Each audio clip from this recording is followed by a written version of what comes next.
नमस्कार, आप देख रहे हैं जनादेश। मैं हूं आपके साथ प्राची सिंह। खबर शुरू करने से पहले एक नजर आज की हेडलाइंस पर। हेडलाइन के प्रायोजक है सुशीला चैरिटेबल ट्रस्ट, जहां लोक हित और विकलांग लोगों की सहायता करना ही है कर्म, जिसका एक ही नारा जनहित में योगदान कराना।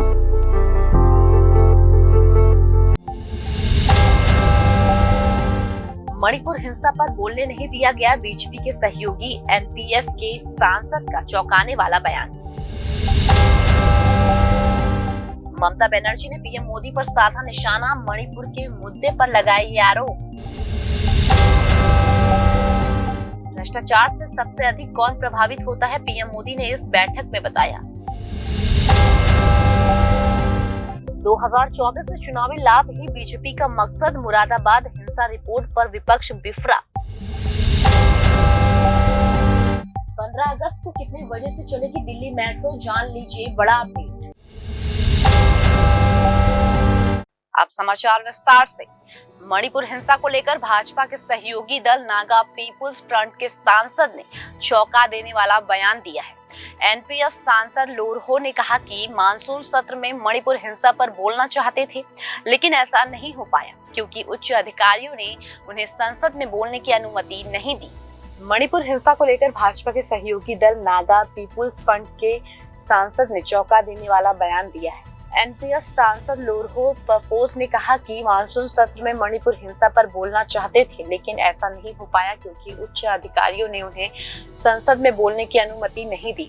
उन्हें इस पूरे मुद्दे पर बोलने से रोका गया। उन्होंने स्पष्ट कहा कि वे भले ही भाजपा के सहयोगी हैं, लेकिन अपने लोगों के लिए बोलना भी उनकी जिम्मेदारी। पफोस से जब पूछा गया कि उनको किसने नहीं बोलने दिया, तो उन्होंने किसी का नाम नहीं लिया। उन्होंने कहा कि भाजपा का सहयोगी दल होने की वजह से उनके हाथ बंधे हुए हैं। उन्होंने कहा है कि भाजपा ने राज्य में विकास किया है, पहाड़ी इलाकों में भी अच्छा काम हुआ है, लेकिन राज्य में हाल की हिंसा को हैंडल करने में भाजपा से गलती हुई है। वफोज ने राहुल गांधी की तारीफ की। उन्होंने कहा कि राहुल गांधी विपक्ष के नेता होते हुए भी मणिपुर पहुंचे। उन्होंने हिंसा प्रभावित लोगों से मुलाकात की, जो कि उचित था। उन्होंने कहा कि पीएम मोदी के मणिपुर के प्रति ध्यान न देना मेरे लिए दुख की बात है। प्रधानमंत्री को वहां जाकर लोगों के जख्म पर मरहम लगाना चाहिए। बता दें कि मणिपुर हिंसा पर विपक्ष लगातार केंद्र सरकार व पीएम मोदी पर हमला बोल रहा है। संसद का मानसून सत्र इस बात का सबसे बड़ा उदाहरण है। मणिपुर हिंसा को लेकर ही अविश्वास प्रस्ताव लाया गया है। अविश्वास प्रस्ताव का आरोप कि प्रधानमंत्री नरेंद्र मोदी ने मणिपुर हिंसा पर बात नहीं की। कांग्रेस के पूर्व अध्यक्ष राहुल गांधी ने शुक्रवार को आरोप लगाया कि जब मणिपुर में आग लगी है, तो ऐसे समय में प्रधानमंत्री नरेंद्र मोदी द्वारा संसद के भीतर हंसी मजाक करना अशोभनीय है तथा आज तक किसी प्रधानमंत्री ने ऐसा नहीं किया। वहीं लोकसभा में विपक्ष के अविश्वास प्रस्ताव पर चर्चा का जवाब देते हुए प्रधानमंत्री मोदी ने बृहस्पतिवार को कांग्रेस और कई अन्य विपक्षी दलों पर तीखा प्रहार किया था। उन्होंने मणिपुर में शांति बहाल के लिए सभी से मिलकर काम करने और वहां के लोगों के लिए दर्द की दवा बनाने का आग्रह करते हुए कहा था कि देश का पूर्वोत्तर क्षेत्र वैश्विक दृष्टि से केंद्र बिंदु बनाने वाला है तथा मणिपुर में शांति का सूरज उगेगा। ममता बनर्जी का आरोप है कि मणिपुर में दोषियों के खिलाफ कार्रवाई नहीं की गई है। इसके अलावा सीएम ममता बनर्जी ने भ्रष्टाचार पर भी सवाल पूछे हैं। पश्चिम बंगाल की मुख्यमंत्री ममता बनर्जी ने आरोप लगाया कि केंद्र ने मणिपुर में अत्याचार करने वालों के खिलाफ कोई कार्रवाई नहीं की। सीएम ममता बनर्जी ने यह भी कहा कि प्रधानमंत्री नरेंद्र मोदी भ्रष्टाचार पर नहीं बोल सकते क्योंकि उनकी सरकार PM care fund, rifle deal और नोटबंदी जैसे मुद्दों से घिरी हुई है। बता दें कि ममता बनर्जी की ये टिप्पणी पीएम मोदी की तरफ से वीडियो कॉन्फ्रेंस के जरिए G20 भ्रष्टाचार विरोधी मंत्री स्तरीय बैठक को संबोधित करने के बाद आई। पीएम मोदी ने कहा था कि भारत में भ्रष्टाचार के खिलाफ जीरो टॉलरेंस की सख्त नीति है। टीएमसी सुप्रीमो ममता बनर्जी ने कहा कि पीएम बिना किसी सबूत के विपक्ष पर आरोप लगा रहे हैं क्योंकि बीजेपी नहीं चाहता है कि देश के गरीब लोग जी पाए। प्रधानमंत्री देश को गुमराह कर रहे हैं, वह बिना किसी सबूत के बोल रहे हैं। बीजेपी नहीं चाहते हैं कि देश में कोई भी जिए, वह भ्रष्टाचार पर नहीं बोल सकते क्योंकि बीजेपी सरकार के खिलाफ भ्रष्टाचार के कई आरोप हैं। मणिपुर के मुद्दे पर आरोप लगाते हुए सीएम ममता बनर्जी ने कहा कि बीजेपी ने पूर्वोत्तर के राज्य मणिपुर में अत्याचार में शामिल लोगों के खिलाफ कोई कार्रवाई नहीं की है। ममता बनर्जी ने यह भी आरोप लगाया कि पश्चिम बंगाल में भी पंचायत चुनाव के दौरान 15 से 16 लोगों की हत्या कर दी गई। गौरतलब है कि टीएमसी पर ग्रामीण चुनाव के दौरान आतंक फैलाने का आरोप लगाते हुए पीएम मोदी ने कहा था कि ऐसे खतरों के बावजूद बीजेपी के उम्मीदवारों को लोगों ने अपना आशीर्वाद दिया। पश्चिमी बंगाल में विपक्ष को धमकाने के लिए हिंसा का इस्तेमाल एक साधन के तौर पर किया गया, लेकिन इसके बावजूद बंगाल के लोगों के प्यार के कारण लोगों की जीत हुई है। पीएम मोदी ने नोबेल पुरस्कार विजेता रविंद्रनाथ टैगोर के शहर में G20 देशों की गणमान्य हस्तियों का स्वागत किया है। उन्होंने टैगोर की रचनाओं का जिक्र करते हुए लालच के प्रति आग्रह किया है और कहा कि ये हमें सच का एहसास नहीं होने देता। प्रधानमंत्री नरेंद्र मोदी ने शनिवार को कहा कि भ्रष्टाचार का असर गरीबों एवं वंचित पर सबसे अधिक पड़ता है। मोदी ने कहा कि भ्रष्टाचार संसाधनों के इस्तेमाल, बाजार एवं सेवाएं मुहैया कराने की क्षमता को प्रभावित करता है और लोगों के जीवन की गुणवत्ता को कम करता है। प्रधानमंत्री ने कोलकाता में आयोजित G20 भ्रष्टाचार निरोधक मंत्री स्तरीय बैठक को वीडियो कॉन्फ्रेंस के माध्यम से संबोधित किया। इस दौरान उन्होंने लालच को लेकर आग्रह करते हुए कहा कि ये हमें सच का एहसास कराने से रोकता है।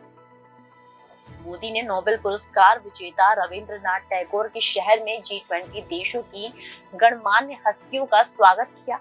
उन्होंने टैगोर की रचनाओं का जिक्र करते हुए लालच के प्रति आग्रह किया और कहा कि हमें सच का एहसास होने से रोकता है। उन्होंने मार्गरेट की बात करने वाले उपनिषेधों का भी जिक्र किया। मार्गरेट का अर्थ है कि लालच मत करो। मोदी ने अर्थशास्त्र में कौटिल्य का उल्लेख करते हुए कहा कि अपने लोगों के अधिकतम कल्याण के लिए देश के संसाधनों को बढ़ाना सरकार का कर्तव्य है। प्रधानमंत्री ने कहा, भारत के भ्रष्टाचार को कतई बर्दाश्त नहीं किया जाएगा। उन्होंने इस बात को रेखांकित किया कि भारत एक पारदर्शी एवं जवाबदेही परिस्थिति तंत्र बनाने के लिए औद्योगिक एवं ई शासन का लाभ उठा रहा है। प्रधानमंत्री ने कहा कि कल्याणकारी योजनाओं और सरकारी परियोजनाओं में खामियों को दूर किया जा रहा है, जिसके परिणाम स्वरूप भारत में लाखों लोगों को उनके बैंक खातों में 360 अरब डॉलर से अधिक की राशि का प्रत्यक्ष लाभ अंतरण मिल रहा है और 33 अरब डॉलर से अधिक की बचत करने में मदद मिली। उन्होंने कहा कि सरकार ने कारोबार संबंधी विभिन्न प्रक्रियाओं को सरल बनाया है। उन्होंने सरकारी सेवाओं के स्वचालन और डिजिटलीकरण का उदाहरण देते हुए कहा कि इसने नीतियों के क्रियान्वयन में खामियों को दूर किया। हमारे गवर्नमेंट में ई मार्केट प्लेस या GEM पोर्टल से सरकारी खरीद प्रक्रिया में अधिक पारदर्शी आई। उन्होंने 2018 में आर्थिक अपराधी कानून के क्रियान्वयन का जिक्र करते हुए कहा कि सरकार आर्थिक अपराधियों का आक्रामक तरीके से पीछा कर रही है। मोदी ने आर्थिक अपराधियों एवं भगौड़ों से 1.8 अरब डॉलर से अधिक की पूंजी जब्त किए जाने की जानकारी दी। उन्होंने धन शोधन रोकथाम अधिनियम का भी उल्लेख किया, जिसकी मदद से अपराधियों की 2014 से 12 अरब डॉलर से अधिक संपत्ति को जब्त की गई है। प्रधानमंत्री ने जिक्र किया कि उन्होंने 2014 में अपने पहले G20 शिखर सम्मेलन के दौरान G20 के सभी देशों और ग्लोबल साउथ के सामने मौजूद भगोड़े आर्थिक अपराधियों की चुनौतियों पर बात की थी। उन्होंने 2018 में G20 शिखर सम्मेलन में भगोड़े आर्थिक अपराधियों के खिलाफ कार्रवाई एवं पूंजी वसूली के लिए 9 सूत्रों एजेंडा पेश किया जानने का उल्लेख भी किया और इस संबंध में कार्य समूह द्वारा निर्णायक कदम उठाए जाने पर खुशी जताई। प्रधानमंत्री ने पूंजी का समय पर पता लगाने और अपराध से होने वाली आय की पहचान करने की महत्ता को रेखांकित किया और कहा कि अपने घरेलू पूंजी पूर्ण प्राप्ति तंत्र को मजबूत करने के लिए देशों को प्रोत्साहित किए जाने की आवश्यकता है। मोदी ने सुझाव दिया कि G20 देश विदेश संपत्तियों की वसूली में तेज लाने के लिए आपराधिक दोषी सिद्ध की कार्रवाई के बिना पूंजी जब्त करके उदाहरण पेश कर सकते हैं। उन्होंने कहा कि इससे उचित न्यायिक प्रक्रिया के बाद अपराधियों की त्वरित वापसी और प्रत्यर्पण सुनिश्चित होगा। उन्होंने कहा कि इससे भ्रष्टाचार के खिलाफ हमारी संयुक्त लड़ाई का कड़ा संकेत जाएगा। प्रधानमंत्री ने कहा, G20 देशों के सामूहिक प्रयास भ्रष्टाचार के खिलाफ लड़ाई के महत्वपूर्ण योगदान दे सकते हैं और अंतर्राष्ट्रीय सहयोग बढ़ाकर एवं भ्रष्टाचार के मूल कारणों से निपटने वाले मजबूत कदमों के कार्यान्वयन के जरिए एक बड़ा अंतर लाया जा सकता है। मोदी ने भ्रष्टाचार के खिलाफ लड़ाई में लेखा परीक्षा संस्थाओं की भूमिका को भी रेखांकित किया। प्रधानमंत्री ने अपने संबोधन के अंत में कार्यक्रम में मौजूद गणमान्य हस्तियों से प्रशासनिक और कानूनी प्रणालियों को मजबूत करने के साथ साथ मूल्य प्रणालियों ने नैतिकता और ईमानदारी की संस्कृति को बढ़ावा देने का भी आग्रह किया। मोदी ने कहा, केवल ऐसा करके ही हम एक न्यायपूर्ण और सतत समाज की नींव रख सकते हैं। मैं आपकी बैठक समर्थक और सफल रहने की कामना करता हूँ। 1980 में मुरादाबाद हिंसा की रिपोर्ट को योगी आदित्यनाथ की सरकार ने सदन में पटल पर रख दिया है, लेकिन इस रिपोर्ट के बारे में विपक्ष का कहना है कि मकसद 2024 के आम चुनाव में लाभ हासिल करना है। योगी आदित्यनाथ की सरकार ने 40 साल पुराने मुरादाबाद सांप्रदायिक हिंसा की रिपोर्ट को विधानसभा के पटल पर रख दिया, लेकिन विपक्ष को इसमें सियासत नजर आ रही है। विपक्षी दलों ने योगी सरकार के इस फैसले पर समय और मकसद को लेकर सवाल उठाए। साल 1880 में कांग्रेस की सरकार थी और मुरादाबाद में सांप्रदायिक हिंसा हुई थी। इलाहाबाद हाई कोर्ट के जस्टिस MP सक्सेना ने दंगों की जांच की जिम्मेदारी दी गई थी। नवंबर 1983 में रिपोर्ट सौंप दी गई, लेकिन उसे सार्वजनिक नहीं किया गया। रिपोर्ट में यूपी पुलिस, PSC, RSS और BJP को क्लीन चिट दी गई थी, लेकिन उस समय IUML के स्टेट प्रेसिडेंट ससीम अहमद और स्थानीय नेता को हिंसा भड़काने के लिए जिम्मेदार माना गया। हालांकि मुसलमानों के एक बड़े तबके को जिम्मेदार नहीं माना गया। बता दें कि 20 साल पहले ससीम अहमद का निधन हो चुका है। IUML का कहना है कि रिपोर्ट में तथ्यात्मक खामियां थी और वो राष्ट्रपति से 1980 दंगे के दोबारा जांच की अपील करेंगे। यही नहीं, जो दंगों में मारे गए थे उनके लिए मुआवजे की भी मांग करेंगे। झूठे तथ्यों पर बनाई गई रिपोर्ट से पुलिस और प्रशासनिक अधिकारियों को बचाने की कोशिश की गई। वास्तव में जो दोषी थे, IUML के जॉइंट सेक्रेटरी कौसर हयात खान का कहना है 13 अगस्त को एक मेमोरेंडम राष्ट्रपति को भेजा जाएगा। उन्होंने ये भी कहा कि मुरादाबाद घटना सीधे तौर पर पुलिस और जिला प्रशासन द्वारा मुस्लिम समाज के खिलाफ कार्रवाई थी। उनके तत्कालीन नेता को गलत तरीके से फंसाया गया था।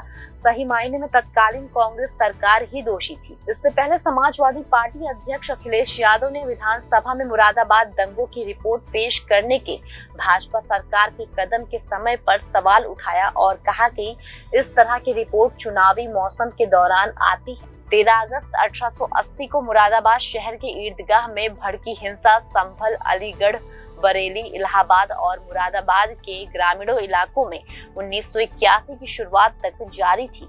दिल्ली मेट्रो कॉरपोरेशन लिमिटेड ने बताया कि स्वतंत्रता दिवस पर मेट्रो कितने बजे चलेगी। यात्रियों की सुविधा के लिए टाइमिंग में ये बदलाव किए गए हैं। दिल्ली मेट्रो को दिल्ली की लाइफलाइन कहा जाता है, इसलिए 15 अगस्त यानी स्वतंत्रता दिवस के दिन दिल्ली मेट्रो ने यात्रियों की सुविधा के लिए अपने टाइमिंग में बदलाव किया है। दिल्ली मेट्रो कॉरपोरेशन लिमिटेड ने इसके लिए जानकारी शेयर की है। दिल्ली मेट्रो की तरफ से जानकारी दी गई है कि 15 अगस्त 2023 को स्वतंत्रता दिवस समारोह में भाग लेने के लिए जाने वाले यात्रियों की सुविधा के लिए सभी लाइनों पर दिल्ली मेट्रो ट्रेन सेवाएं सभी टर्मिनल स्टेशनों से सुबह 5 बजे से शुरू हो जाएगी। सुबह 6 बजे तक सभी लाइनों पर 30 मिनट के अंतराल पर ट्रेन चलेगी। DMRC के अनुसार सुबह 6 बजे के बाद ट्रेन सामान्य टाइम टेबल के अनुसार चलेगी। इसके अलावा स्वतंत्रता दिवस के मौके पर किए गए सुरक्षा उपायों के मद्देनजर 14 अगस्त को सुबह 6 बजे से 15 अगस्त के दोपहर 2 बजे तक स्टेशनों पर पार्किंग सुविधाएं उपलब्ध नहीं होगी। हालांकि ट्रेन सेवाएं सामान्य रूप से चलती रहेगी। जान लें कि अगर आप मेट्रो के जरिए लाल किला जाना चाहते हैं तो आप लाल किला मेट्रो स्टेशन पर उतरकर वहां पहुंच सकते हैं। लाल किला मेट्रो स्टेशन लाल किला के सबसे नजदीक Lal Qila metro station Delhi metro की वायलेट लाइन पर स्थित है। इसके अलावा येलो लाइन पर स्थित चांदनी चौक स्टेशन पर भी उतर सकते हैं। यहाँ से भी लाल किला वर्किंग स्टेशन पर ही है।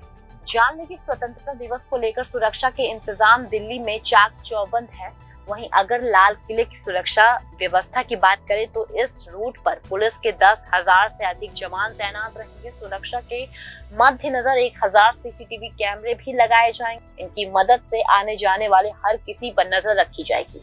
इसके अलावा बड़ी संख्या में जवान अत्याधुनिक हथियारों से लैस होकर रूफ टॉप पर भी तैनात रहेंगे। Anti drone, anti screening system और एंटी एयरक्राफ्ट भी यहाँ तैनात किए जाएंगे। फिलहाल खबरों में सिर्फ इतना ही। आगे खबरों में बने रहने के लिए देखते रहिए जनादेश।